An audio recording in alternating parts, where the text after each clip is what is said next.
Everyone who drinks this water will be thirsty again, but whoever drinks the water I shall give will never thirst. The water I shall give will become in him a spring of water welling up to eternal life. A spring of water welling up to eternal life. As we drew near to our Lenten reflection, as we have this Lenten journey, Jesus now is trying to invite us to drink the water of life. Water. I just would like to have this acronym, water. First, W. Water is willingness. We have heard in our gospel today that the Samaritan woman at first is hesitant. Not because the Jew and the Samaritan, there is no such good understanding to each other. Because the Jews people are somewhat like, they were believing that they were the chosen people of God. And the Samaritan people, somewhat like they are abandoned by God. So, therefore, even up to this time, the Jews, especially the woman, they are not really allowed to have this a kind of somewhat like dili ta pwede ba nga mo duol sa ilaa, di ta pwede nga mag-istorya sa ilaa. Still their practice at this point of time when we were visiting Jerusalem, even us priests, we could hardly have a conversation with the Jew woman, but for Jesus in our gospel today, Jesus is trying to reach out the people that they were considered as abandoned people. Have you ever observed that during the time that we commit sin, we try to go astray. We try to distance ourselves. Why? Because deep within us, in our conscience, a feeling of guilt, na di natap kanang ganahan, di nataganahan mo simba, di nataganahan magampo, nganuman, kanang feeling of naglunang sa sala. Kana gyud murag bugat nga gamiton sa mga tao karong panahon na naglunang sa sala. Because Jesus Christ Himself knows the real life of that Samaritan woman. In a long form of this gospel, the woman is trying to insist, no, I don't have man. Wala siya bana. Then Jesus is trying to have this gradual exposure. Wala kay bana, kay lima manggod kabuk imo ang bana-bana. So maglisod na kag-identify. Nya kanang imong puyo-puyo karon ikaunom na nimo. Grabe no? At this point of time, Jesus served as the sole scrutinizer in our life. Nga maglingkod pa lang ganita sa atong pagsimba, nakabalo na ang Ginoo kung unsay atong kinabuhi. Nakabalo na ang Ginoo kung unsay atong pangayoon sa atong kinabuhi. Nakabalo na pod ang Ginoo so much more sa atong mga sala.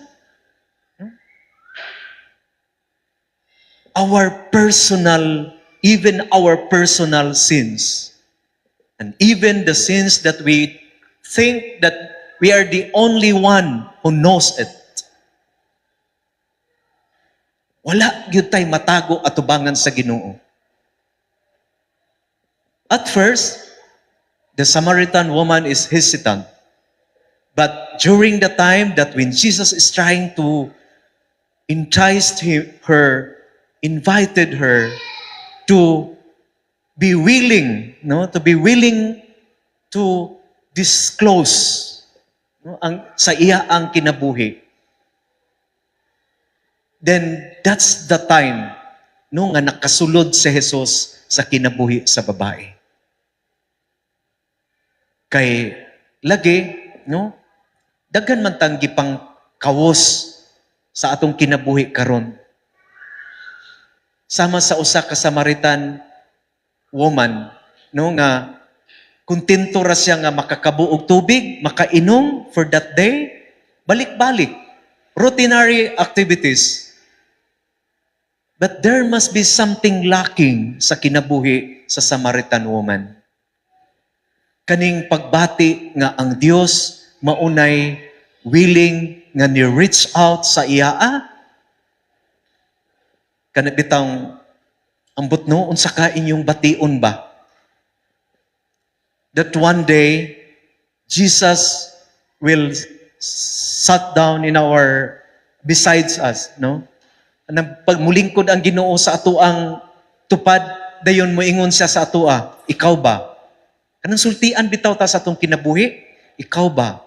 Dugay na gyud kaayo ko nga nagpaabot nimo pero wala gyapon ka mausap. Wala gyapon ka magbag-o. Kanang istoryahan na bitaw ta sa Ginoo sa atong tagsa-tagsa ka mga sala.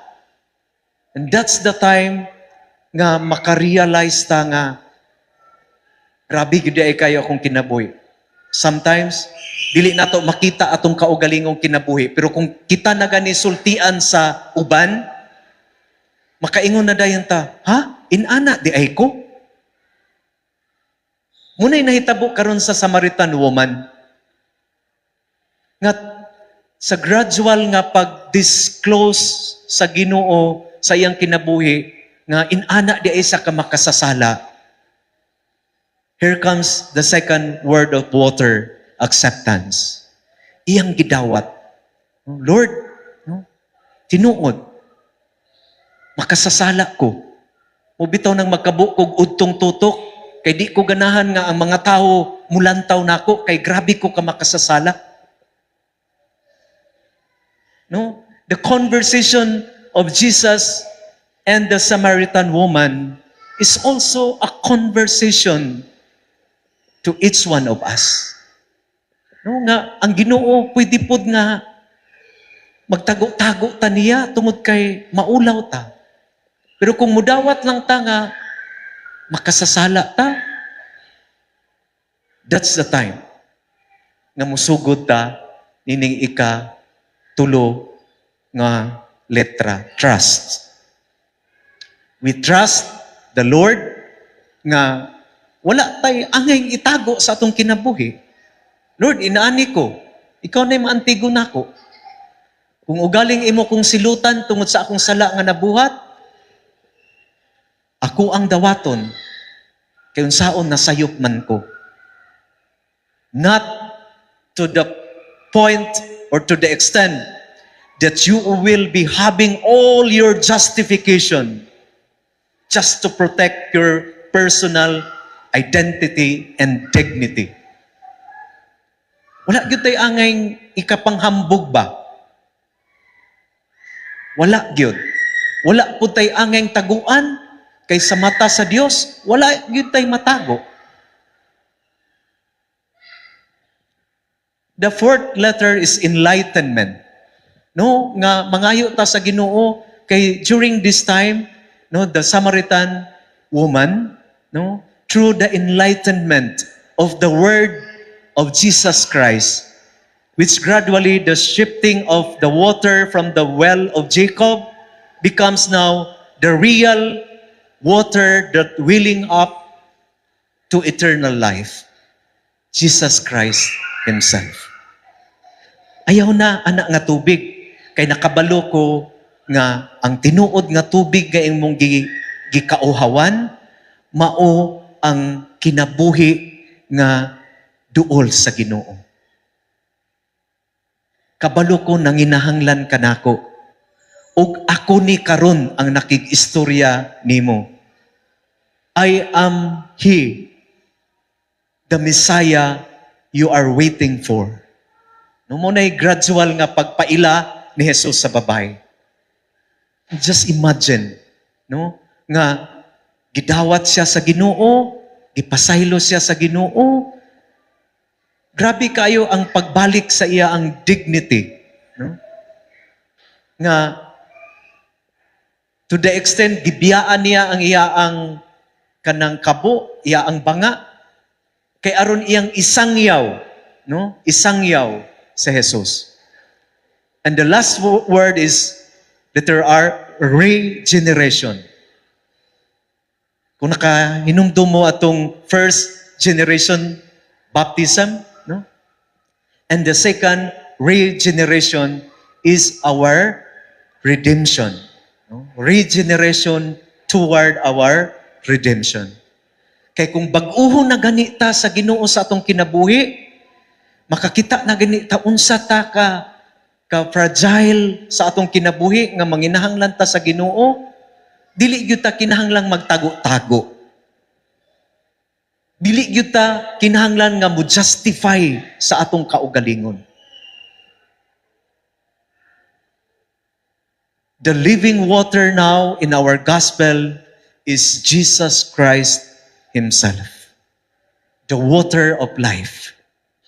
The water that we are always thirsting. Peace, love, appreciation, acceptance. Kana man ang mga kauhaw gudron sa atong kinabuhi. Now, bantayanan siya just like the people chosen by God in our first reading, that they are trying to test the Lord. No? Ilang giingnan nga, Lord, nag-uban pa ba kanamo? Imo raming pasagdahan mamatay dinhi sa disyerto?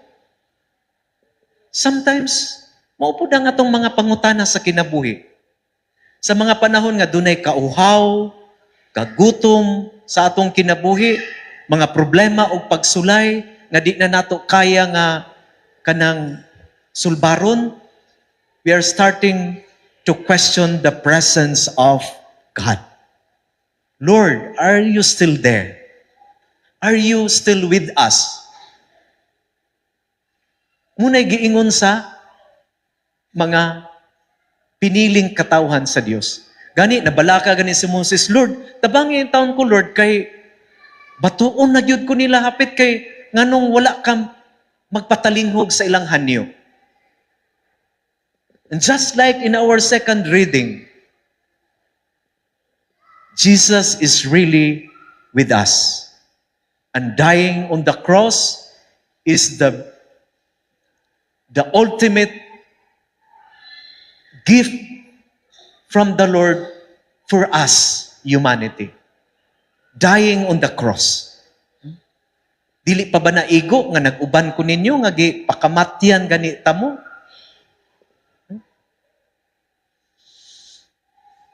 My dear friends, siguro daghang kayong mga nakalain-lain nga mga kauhaw sa atong kinabuhi karon. We thirst sometimes for longing for a simple gesture of appreciation, belongingness, acceptance to the family, being loved, and most of all, siguro, gusto tang makabaton og real peace. Sa kagubot sa atong kalibutan karon, no, naanay mga pangulba nato ba? What if, no? If Third World War will happen in our midst? Tsaka atong mga pagbati, no? Unsa ka ang mga kauhaw nga pwede nato karon kanang pangayoon sa Ginoo. We long, my dear friends, to have Jesus Christ as the living water of our present life.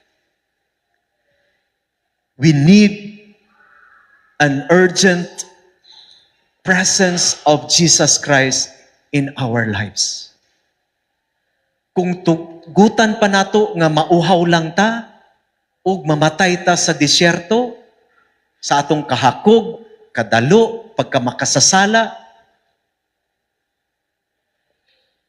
God is inviting all of us to drink this water that willing up to eternal life. Magkahus unta kita nining maong tubig. The word that gives life, the Eucharist, the food of eternal life. That is why we are here today, thirsting for the Word of God and the living water, which is Jesus Christ Himself. Kani nga kauhaw, bation pud unta sa mga kabataan nato karon. And sad to say, no? 90% sa akong mga namit nga mga bata, especially mga estudyante, they were no longer happy attending Holy Mass. Pagkalisura kayo na kinabuhi. As if, no, nagmala na ang tabay nga sa kadasig, sa paghigugma, sa pagsimba. Munang, I just would like to ask favor, no, to the parents who are here today. Please encourage your children to drink the water that gives eternal life by attending the Holy Mass. Encourage them. Samtang libre pa o pwede pa nato ma-avail anytime. Because time will come na gusto tang mo inom, pero wala na isulod ang atabay. Mga ginikanan, have this spirit of vibrant enthusiasm, no? Nga i-encourage ang mga bata sa pagbalik sa pagsimba. And tell them, it's okay. Bahala og unsa ka ka makasasala. Bahalag naglunang pa ka sa sala. God is willing to meet us where we are now. Naalang unta ang atong willingness, acceptance, trust, and having this enlightenment in our Christian life that we can only attend our redemption when we regenerate ourselves. Pag-usab sa kaugalingon, dinasig kanunay sa gugma, kaluoy, ug pasaylo sa Dios. Atong pangayoon kining maong grasya nga gipadagayday sa Ginoo ang tubig sa kaluwasan. Ang tubig nga atong gisalmutan karon, ang santos nga misa nga timos nga pagpadayag sa Dios sa iyang gugma, kaluoy ug pasaylo alang kanatong tanan. Lord, give us the water that would bring us to eternal life. Amen.